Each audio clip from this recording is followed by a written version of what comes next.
Légende de Dangun fondant Goroséon, État de Goroséon. Wannin, l'empereur de Jade, au paradis a un fils nommé Wanung. Le prince Wanung, probablement parce qu'il était vieux et souhaitait une indépendance financière, a demandé à Wannin de revenir sur terre et d'établir son propre pays pour gouverner. Wannin a immédiatement accepté et a envoyé 3000 subordonnés avec Wanung dans la péninsule coréenne, construisant une ville au sommet de la montagne Tibek, appelée Sinsi, ville.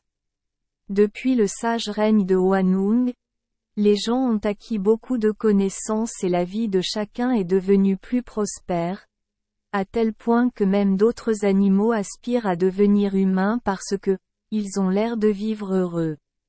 Parmi les animaux qui aspiraient à devenir humains, les plus importants étaient un tigre et un ours qui vivaient près de la ville de Wanung.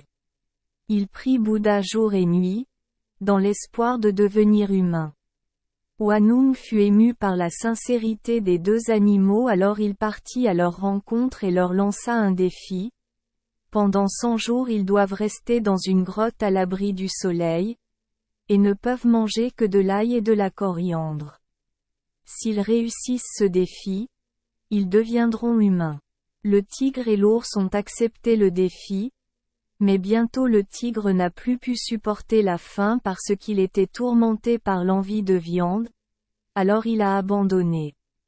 Seul l'ours était suffisamment persistant et déterminé pour endurer les 100 jours, devenant ainsi une fille extrêmement belle, nommée Ungnyeo. Même si elle est devenue humaine et vit une nouvelle vie, la joie d'Ungnyeo n'est pas complète, elle veut avoir un enfant. Wanung avait bon cœur. S'il aidait, il aiderait. Il a épousé la fille ours Ungnyeo et ils ont eu un fils ensemble.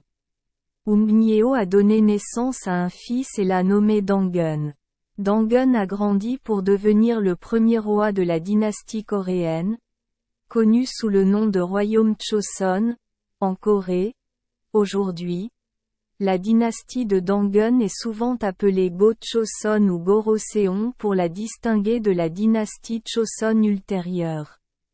Dangun a construit une citadelle dans la légendaire capitale Asadal, près de l'actuel Pyongyang, a gouverné le royaume pendant 1500 ans, puis a cédé le trône à son fils et s'est lavé les mains et s'est retiré, pour devenir un dieu de la montagne sur le mont Asadal.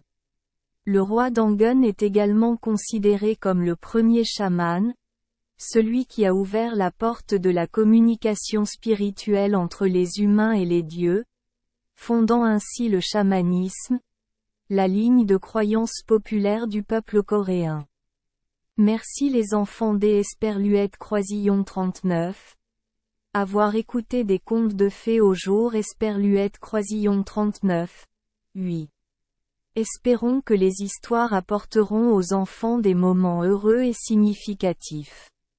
Si vous aimez notre chaîne, veuillez appuyer sur le bouton S Esperluette Croisillon 39. Abonnez, pour ne manquer aucune histoire intéressante. Je vous souhaite une bonne nuit de sommeil et de beaux rêves. Rendez-vous dans la prochaine histoire.